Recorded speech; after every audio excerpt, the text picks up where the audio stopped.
Guys, we had already done some of the classes of understanding of verbs. This is my third video on understanding of verb chapter.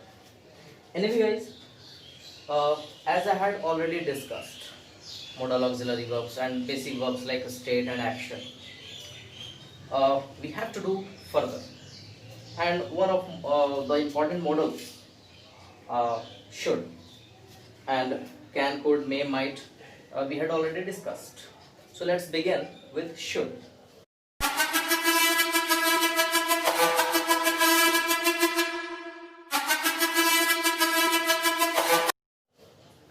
Guys, if I talk about should, then we must know it is used to show the expression of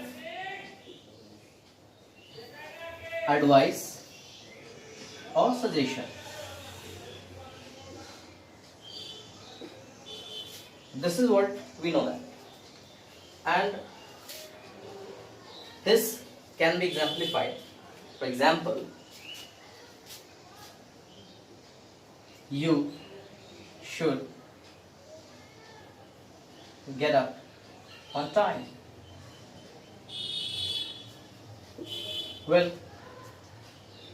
this particular advice can be changed into an unfulfilled advice of past. And what we need to do for that? We have to add have plus V3. यानी कि इस expression को अगर हमको past में change करना है to show an unfulfilled advice of past, what we need to do? We can write the structure like this: subject plus should, have and V3, then object oblique other word you can write. Getting? So that will express what? An unfulfilled advice of past. For example, you should have gone there. आप देख पा रहे होंगे कि should के बाद हमने क्या पुट करा है? Have and V3. गेटिंग? हमने ऐसा एग्जांपल कुड के साथ भी किया था. अंडरस्टूड? तो इस तरीके से हम शुड से एडवाइस दे सकते हैं, जनरली प्रेजेंट में भी एंड पास्ट में भी. Now the next question is, do we have only one option to express advice? The answer is no, because we have another options too, and those are ought to and must. There are slight differences, and what are they? If we have to express politeful advice, we will have to choose ought to. For example, you ought to take medicine. Correct? या फिर अगर हमको must का expression दिखलाना है, must को भी हम एडवाइस के तौर पे यूज कर सकते हैं. बट मस्ट रिमेंबर, एडवाइस जो हम मस्ट से देते हैं that is एम्फैटिक advice, that's not general advice. Correct? तो आपको पता होना चाहिए कि out two is another option for advice and must is also another option for advice. But ought to is known for politeful advice and must is known for an emphatic advice. तो अभी must से मान लो कि कोई example करना है, example हम कर सकते हैं. You must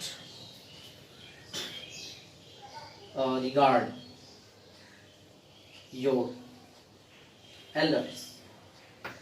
किसी को भी हम उसके ऑब्लिगेशंस एंड ड्यूटी को समझा रहे होते हैं, और वो भी एम्फेटिकली हम प्रोहिबिट भी कर सकते हैं. One must not cross the busy road, या you must not touch the naked wire. तो आप देख सकते हैं कि मस्ट भी एडवाइस के लिए यूज होता है, बट वो एडवाइस एम्फेटिक होता है. ठीक है? सो गाइज, ये था शुड को लेकर एक्सप्रेशन. बट मैं आपको ये बता दूं कि अगर आप ये सोच रहे हैं कि मस्ट को सिर्फ हम एडवाइस के लिए यूज करते हैं, ऐसा बिल्कुल नहीं है. हम इसे पॉसिबिलिटी के लिए भी इस्तेमाल कर सकते हैं, और याद रखिएगा ये पॉसिबिलिटी भी फर्म होगी. For example, you can just exemplify with a must, like he must be there, वो वहां पर जरूर होगा. She must be coming, वो जरूर आ रही होगी. तो ये जो पॉसिबिलिटीज हैं जो फर्म तरीके से एक्सप्रेस करी जा रही है, ये हम मस्ट से यूज कर सकते हैं, क्या नहीं. मस्ट से आप पॉसिबिलिटी इन पास्ट भी दिखला सकते हैं. आपको करना होगा उसी फॉर्मूले का इस्तेमाल.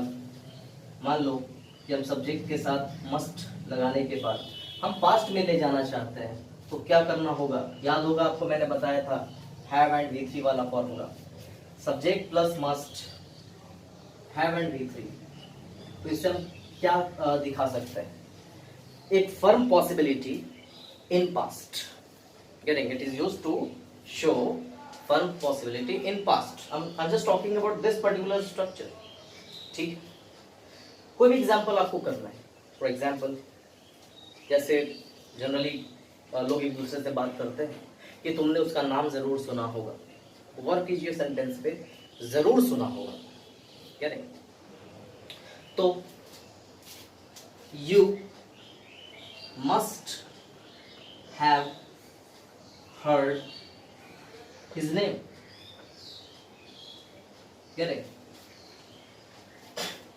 वो जरूर समझ गया होगा. he must have understood. तो इससे हम क्या एक्सप्रेशन दिखला पा रहे हैं, एक पॉसिबिलिटी जो कि पास्ट की है. Clear guys. चलिए नेक्स्ट हम लोग बात करेंगे आगे के मॉडल्स की, which are need, dare. Correct. आपको पता होना चाहिए कि नीड एंड डेयर सिर्फ एक ऑक्सिलरी मॉडल्स नहीं है, they are also used as main verb. तो ये डिफरेंस जानना बहुत जरूरी है. Let's see. सो गाइस, हम लोग अब बात करने वाले हैं नीड एंड डेयर के बारे में. Need as a main verb, need as a modal verb. अब देखना ये है what are the differences. Guys देखो, हम सबको मालूम है need as a main verb अगर हम यूज करते हैं, मेन वर्ब के 5 फॉर्म्स होते हैं, V1, V2, V3, V4, V5. तो इस हिसाब से हम नीड को नीडेड भी बना सकते हैं और नीड्स भी बना सकते हैं. यानी कि मेन वर्ब का क्या यूज है, कैसे हम उसको यूज कर सकते हैं, मेन वर्ब्स को पहचानते कैसे, है ना. तो मेन वर्ब सब्जेक्ट के अनुसार या नंबर ऑफ सब्जेक्ट्स के अनुसार बदल सकते हैं, लेकिन नीड अगर हम उसको मॉडल की तरह यूज कर सकते हैं, तो हमें यह ध्यान रखना होगा that need as a modal verb can not change its form. S form और ED form it can not be converted in. Correct. जैसा आप सिंपल एग्जांपल से समझ सकते हैं कि कैन को पास्ट में करने के लिए हम कुड का इस्तेमाल करते हैं. ऐसा नहीं होता कि कैन को ही हम ईडी फॉर्म में चेंज कर देते हैं. ठीक है. तो एग्जांपल के तौर पे अगर आप देख सके कि अगर मुझे ये बोलना है आई नीड टू गो, तो यहाँ पर नीड एक मेन वर्ब है.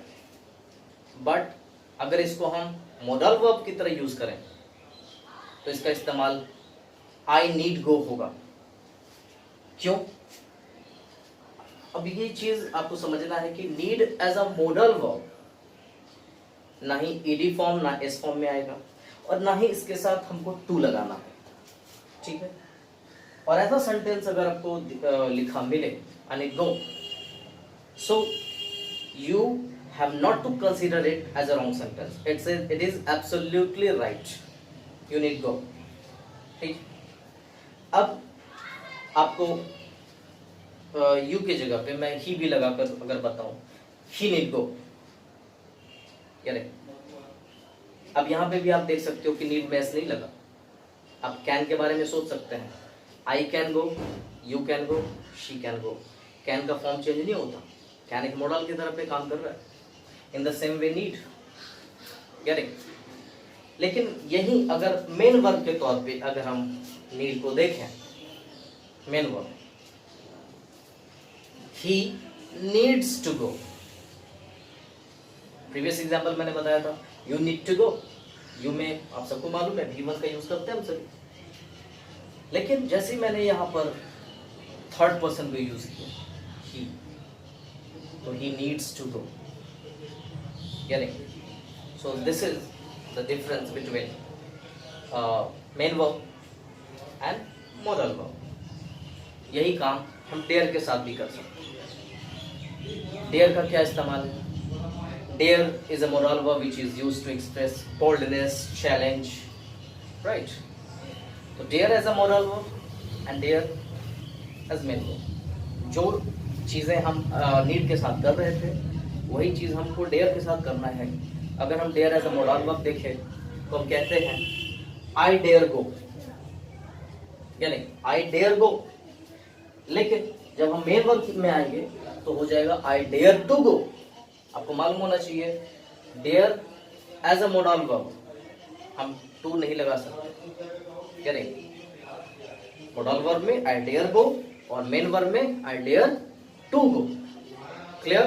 दूसरी चीज कि अगर हम सब्जेक्ट को चेंज करते हैं, जैसे आई की जगह पर अगर हम यू का इस्तेमाल करते हैं, क्या नहीं, ही का इस्तेमाल करते हैं। अब ही का एग्जांपल लेकर चल सकते हैं, ही डेयर गो, यहाँ पे मोडल वर्ब में ही डेयर गो, लेकिन जैसे ही अगर हम बात करते हैं मेन वर्ब में he dares to go, क्या नहीं? नेगेटिव भी बना सकते हैं he does not dare to go, लेकिन मोडल वर्ब में अगर हम नेगेटिव बनाते हैं, आपको पता होना चाहिए मोडल वर्ब में कोई भी दूसरी ऑक्सिलरी वर्ब का हेल्प नहीं चाहिए, क्या नहीं? उसमें हमको क्या करना है? he dare not go, you dare not go। Need वाले एग्जाम्पल में भी वही चीज करना था। Getting my point? तो ये सब डिफरेंसेस थे, need as a modal verb and a main verb, dare as a modal verb and a main verb. I hope you would have understood this. Further हमको डिफरेंसेस समझना है will and would का भी। So now guys we are going to talk about will and would. Let's right will and would। What is the difference between both of them? Before we know the difference, let's talk about what is the similarity. And the similarity is will and would both are used to express future expression. Now difference. Will, it is used to express the idea of future in present, whereas would, it is used to express idea of future in past। अब इसको समझना होगा example के through. Idea of future in present and idea of future in past, दोनों में हम futuristic idea की बात कर रहे हैं। अब देखो, I know you will come. देखो इस सेंटेंस में दो क्लाउज है, I know you will come, मुझे मालूम है, मैं जानता हूं कि तुम आओगे। यही बात अगर हम पास्ट क्लाउज के साथ दें, I knew you would come, मैं जानता था कि तुम आओगे। अक्सर कॉम्पिटिटिव एग्जामिनेशंस में भी लोग ये गलतियां कर देते हैं, पास्ट क्लाउज के साथ जुड़ा हुआ अगर फ्यूचर क्लाउज है तो आपको विल के जगह पे वुड को प्रीफर करना चाहिए, क्योंकि प्रेजेंट क्लाउज में विल के साथ आपको जाना चाहिए। ठीक है, ये बहुत ही बेसिक डिफरेंस। विल तो जनरल यूज है, it is used to express futuristic actions, but would के और भी यूजेस हैं, जैसे कि वुड से हम ऑफर भी एक्सप्रेस कर सकते हैं, एंड ऑफर एक्सप्रेस करने के मामले में ये बिल्कुल ही फॉर्मल मॉडल माना जाता है। ठीक है, एंड एग्जाम्पल के थ्रू हम इसको समझ सकते। For example, if we are just offering someone, would you like to take a tea sir, would you like to take a chair, would you like to have rest, etcetera. Correct. So मैं आप लोग को एक suggestion देना चाहता हूँ कि अगर आप मॉडल्स की पढ़ाई कर रहे हैं, करेक्ट, तो आप जो आपको गलत तरीके से पढ़ाया गया है कि शुड की हिंदी चाहिए होती है, या विल वाले सेंटेंस को आप गागेगी से समझो, सो इट्स रॉन्ग आइडिया। यानी you have not to just go on that. Modals की पढ़ाई एक्सप्रेशन के थ्रू करी जाती है, यानी आप एक्सप्रेशन को समझिए and then study modals. I hope you have understood today's class. यानी अगर कोई भी क्वेरीज है, कुछ और भी आप जानना चाहते हैं, you can just send me message, get it? And if you like the class, then press the like button, subscribe my channel, get it? And we'll be in touch. Till then, stay safe, stay healthy. Thank you.